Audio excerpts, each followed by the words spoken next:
Jamaica is the fourth busiest train station in all of North America. In 2017, almost 300,000 passengers and 1,000 trains went through this landmark station every single day. Today, we'll be looking at the history of Jamaica and why this station is so popular. To understand why Jamaica is so massive, we have to understand what actually goes through it.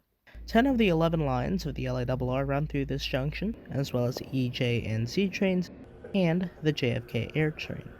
There's a reason this video is named Change at Jamaica after all. The first signs of a Jamaica station was in 1836, as the terminus for trains coming from Atlantic Avenue in Brooklyn. This station, now known as Old Jamaica because it's the older form of Jamaica, is about half a mile from the current Jamaica station we know today. As the LIRR expanded, Jamaica Station began to grow more and more into an important hub. The event that made Jamaica Station what it is today occurred in 1862, when Brooklyn banned all new locomotive trains going into its borders.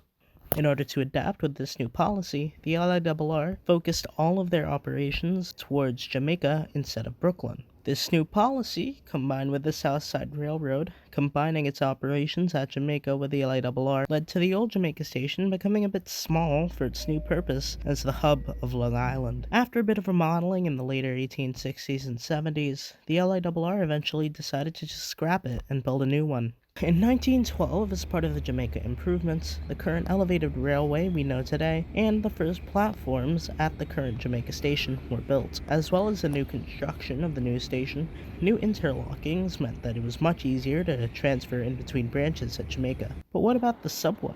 Before 1988, Jamaica Station was served by the Broadway line. However, these tracks were demolished in the early 70s and early 80s in order to make way for the Archer Avenue extension.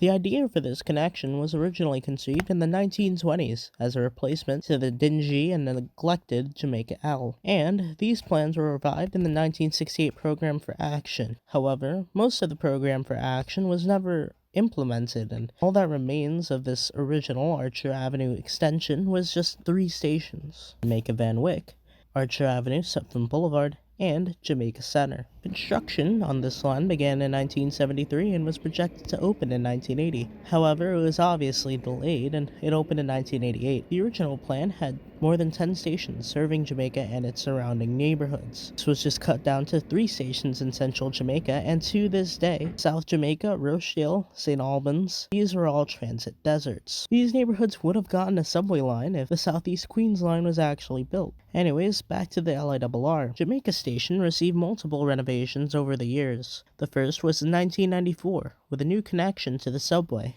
a new overpass connecting the platforms, and more elevators. More expansion came in 2001 to 2006, with the famed steel and glass canopy being built and the current platform layout. The final change to the station we use to this day, at least as I'm recording this, was in 2019, when the MTA increased speeds between Jamaica and Manhattan, as well as constructed new platforms and signals. More improvement is underway in preparation for the East Side Access Project, with construction expected to start in 2022.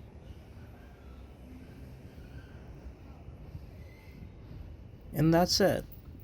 Thanks for watching. If you liked it, good for you.